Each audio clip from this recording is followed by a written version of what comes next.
Doon tayo. Kay Mami. Pera. Si Daddy may nagpadalang gamit kahit ano.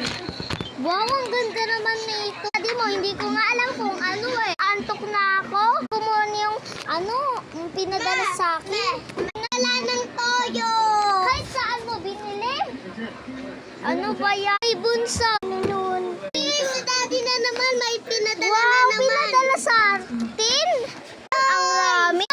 Kakain muna tayo. Mami, ba't ka umiiyak? Matagal na.